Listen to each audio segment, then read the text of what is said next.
Welcome to CBT News with BRIDGET FITZPATRICK. Good morning, everyone. Welcome back to CBT News. Thank you so much for joining us today. Two women have come forward accusing Nikola founder and former chairman Trevor Milton of sexually assaulting them when they were underage. One of the alleged victims, Milton's cousin, filed a formal complaint to police on Saturday in Holladay, Utah. A spokesman for Milton said he, quotes, strongly denies these false allegations. No word yet on how this news will affect Nikola's partnership with General Motors. However, the Detroit-automaker has delayed the 10-year deal that was set to close on Wednesday. The first of three presidential debates aired Tuesday night with President Donald Trump and former Vice President Joe Biden sparring in what some are calling the worst presidential debate in history. Both candidates had a lot to say about Michigan automakers, with Biden taking aim at Trump for the losses automakers have suffered during his presidency, while Trump refuted, saying, quote, Michigan has the best year they've ever had. Former Audi CEO Rupert Stadler finally sees his day in German court over Dieselgate fraud charges. As reported by Forbes, Stadler is the first senior executive to stand trial in the emissions cheating scandal. He will appear alongside other Volkswagen Group members, including Wolfgang Hatz, former head of development for Audi and Porsche. A key witness in the case against former Nissan executive Greg Kelly testified on Tuesday that he worked with Kelly on finding ways to pay ex-CEO Carlos Ghosn without disclosing the full extent of his compensation.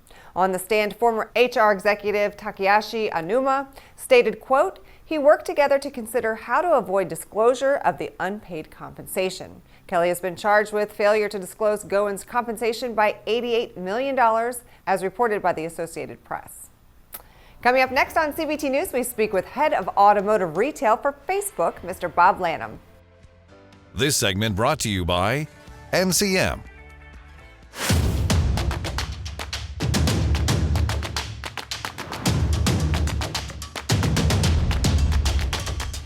This is CBT News, the voice of the retail automotive industry. Subscribe today.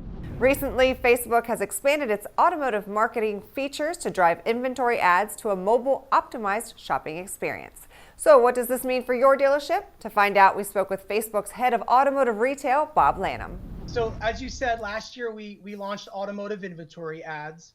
And last week, we launched the ability to take those same automotive inventory ads, but instead of driving to the dealer's website, you can drive to the vehicle description page, or VDP, within Marketplace. Okay. So think of it not as a new ad unit or product. Think of it more as a different destination that you can drive the user. And in our case, it's their listing that sits on Facebook Marketplace. Okay. So why the change and why now?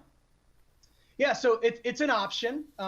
They don't have to go to their listing on Facebook Marketplace. They can still drive to their listing on their dealership page. But as we've stated before, and I've said a number of times on this show, it's about the experience, right? So what happens post-click? We know that the majority of people are not willing to wait more than 3 seconds for a mobile site to load. Right. Well, everything that Facebook and Instagram builds is built for mobile first. So it's 100% mobile optimized. So when they click on someone's inventory that is being driven to the marketplace listing, it's going to load, and it's going to instantly load. What the other advantage that on Facebook automotive inventory ads, which is what we're calling it, offers is exclusive ad units. So we have specific ad units just for this particular offering. And then finally, it's about the experience after people engage. As I've said before, once they get the Facebook Marketplace, there are two primary forms of communication between buyer and seller. It's click to call and messaging. Okay. There are no form leads, and that is by design. Right. How's it been received so far? I know it's been just a short time, but how's it been received so far by your clients? It's been received very well. So we've been in testing with it for quite some time.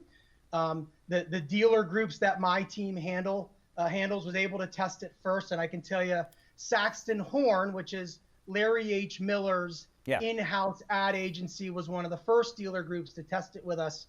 And they saw remarkable results. In fact, we have a case study with them where they saw 4x more impressions. Wow. Their cost per lead, view, whatever you want to, do a cost per against, dropped 44%.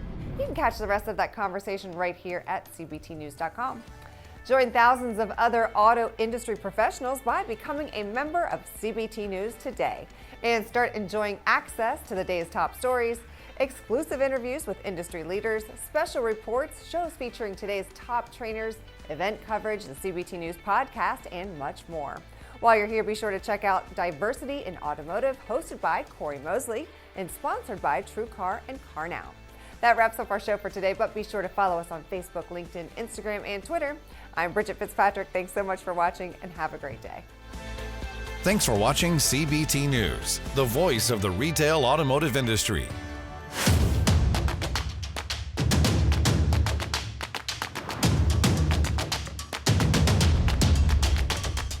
This is CBT News, the voice of the retail automotive industry. Subscribe today.